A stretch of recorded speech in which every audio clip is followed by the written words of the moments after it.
Bayete, Shaka, Gos, Bayete. How beautiful, eh? I'm just on the march. It's 1826 and Shaka's Impi moves on to close in on the Ndwandwes, to finally knock them out after nearly a decade of constant warfare with them. And I'm doing exactly what the sources say that's the Impi did, is they would wear the shields on their back like this. And it's great. Oh, I love wearing the shield on my back. It feels really nice. I wish you could see how good it looks. Thanks. And look, I just finished the leg tassels. I finished them this afternoon before I came. Oh, literally blood, sweat and tears. A lot of tears. Lost my mind over that.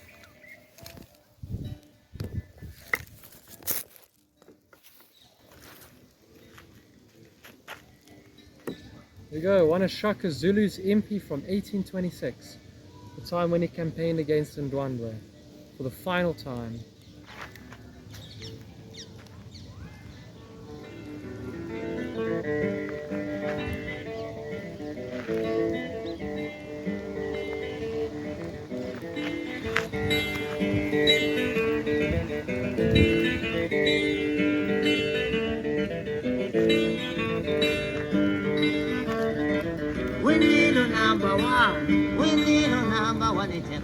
Sadly, the guitar is inaccurate, forget that. But I have some very good chants in the voices of the Zulu. So yeah, got some isiZulu music. Got my cow hide. I shouldn't really be wearing leopard unless I'm getting married or I'm very highly ranked in the Impi. But today I'm part of the Sawubona mfowethu. Ngiyaphila, wena unjani? Igama lami nguThulani, yebo. uThulani? Yebo. Oh, cool. I'm just kidding, man. Hello. How are you? Very good. Do you really know what you are representing? Quite so, man. So today I'm dressed as a Zulu Impi. I'm a really Zulu. I'm not yep. just a... Yeah, of course, I can tell. Good to meet you, man. Yeah, so you look so beautiful. You like it? So nice. So everything I made myself, except for the umqele, the headband. Oh, okay. But everything else, yeah, I made. I spent a lot of time. Pick up the... Is it? Yeah, but it's fantastic. Nice, eh? Oh, fantastic. Yeah. I don't know if you've seen me before, have you? I often walk around in historical outfits.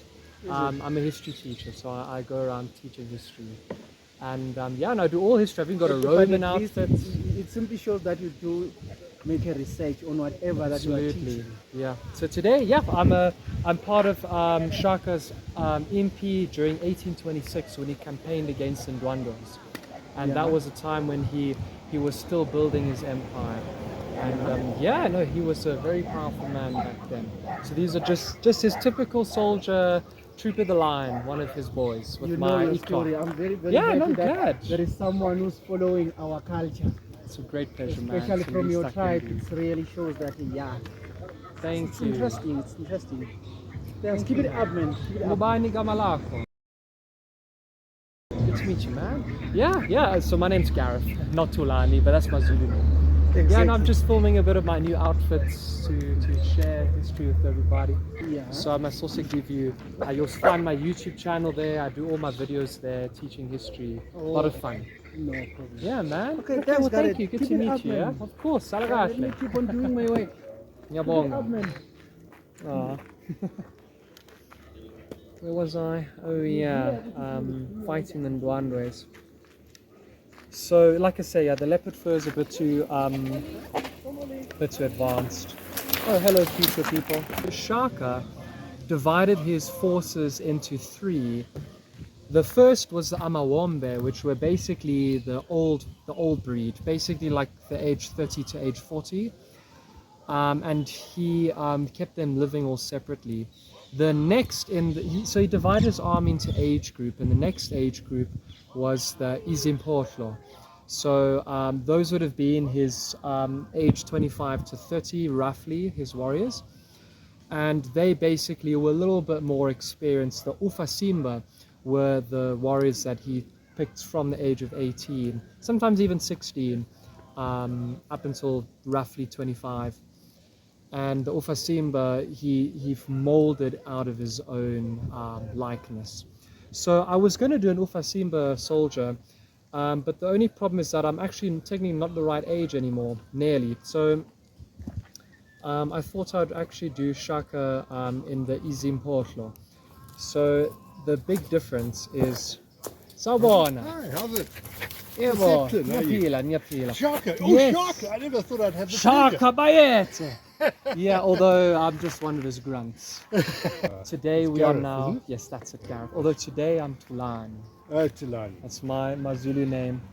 It's the closest I could get to meaning gentle, like Gareth. But you're supposed to be barefoot. If you're a good Yes. Zulu warrior, Yes, you would wow. be barefoot, you would harden your feet, you would be hardened to the elements. But you got You know your this history, short you know. stabbing spear, right? Yep, the Iklwana. Yeah, you're right. Shaka reformed the Impi to be barefooted, and often it gave him the edge against his enemies. And I went on Saturday full march without sandals and my poor feet. Yeah, they suffered. So just today I wanted just to be comfortable. But you're right. Hey, I should harden my soles. Okay. It's something I'll think Long as about. you don't harden your heart. Your soul is fine, but anyway. Quite so. I was just taking a little Give this video. guy a big thumbs up, guys, for his thing. It really has been really enchanting and entertaining to know this guy. I bump into him often in this park, and one day I saw him. He was actually presenting himself as a French kind of Napoleonic. Oui, oui, vive Napoleon, oui. Yeah, and next time I see him, he's in some other garb. So yeah. From the Aztecs, I think. No, it was, Oh, got an Inca, it was a the Phoenician Inca. or a Phoenician or an Incan or Egyptian slave. Yeah, you or saw something. my Egyptian as well. Anyway. That's it. Yeah. We need people like you. Go for it. Thank you. Yeah, well, thank you. A word for the future. Why not? Thank you, man. Send me the link Yeah. to your YouTube. I shall indeed. Sure thing. Great. Well, Salagatle, have a good day there, my future man. I'm the guy. Thank you. Thank you. Oh man. Where was I? Oh yeah. So Shaka's more like new recruits would wear would have black shields. So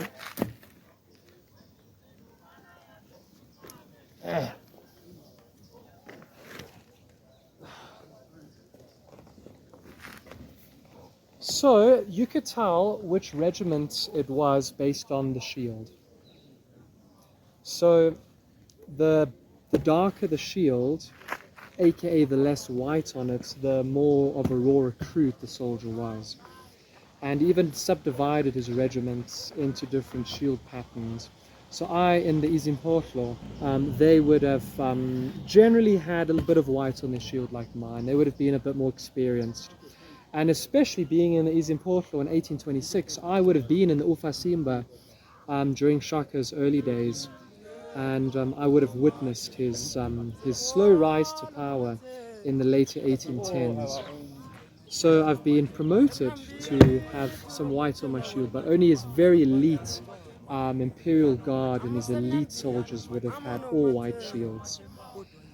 So yeah, that's an interesting bit of history there. They would have worn cow tails on their legs over here. I battled to find cow tails, so I'm using a wig that I cut up and turned into this. And you're right, I shouldn't be wearing shoes if I'm Shaka's army. Sorry there, I realize I'm in the way. Better move. But anyway, also you might mistaken me for some other tribe, but nonetheless.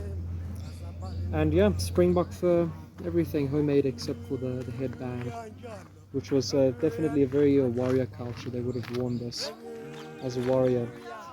And yeah, so this is called the slane, which would have typically been springbok fur rolled to create these lovely tassels. I'm going for the more labor easy method and just using strips of cowhide They are my fake leather, which I painted to look like cowhide, then I cut it all up. Oh, listen to this Zulu song, eh?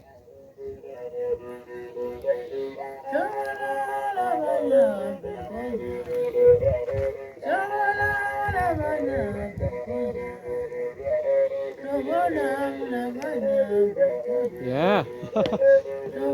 This instrument is really cool. It's almost like a bow. Looks like a bow. It's very cool.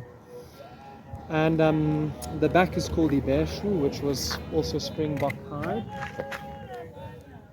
And you can see that the slene ties on at the back, and the iziMpohlo ties in at the front. Underneath I'm wearing funny enough, my ancient loins. So it is linen, which is not really accurate. It should be hide as well.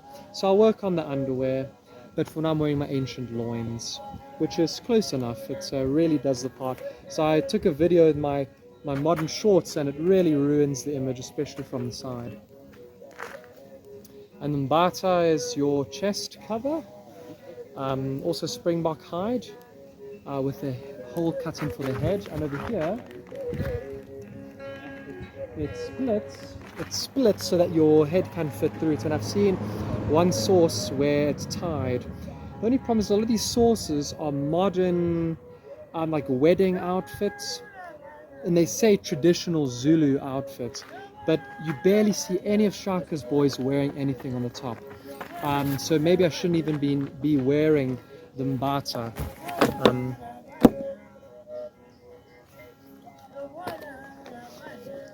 So this is actually a bit more accurate.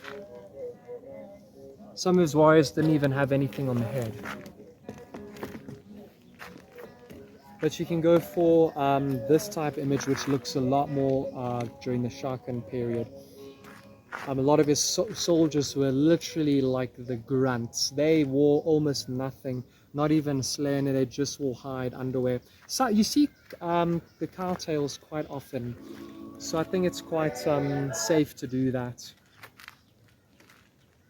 And the strategy of the Zulu Impi was to basically, with the shortened spear, get around the enemy's shield, hook it, pull it to the side, and then go in with the ikwa and stab right there. So it feels really good. I can see how it works and how the Zulu Impi really was a force to be reckoned with, conquering swathes of land for Shaka Zulu.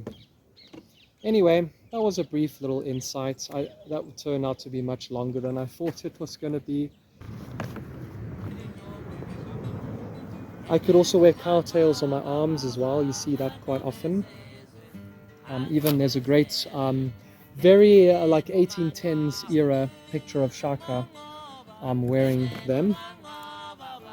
So yeah, that's something that I could add. Anyway, thank you, future. Got to get back to the war with Ndwandwe now, so salagahle, hambagahle, go wow. Although you technically staying, so you can salagahle.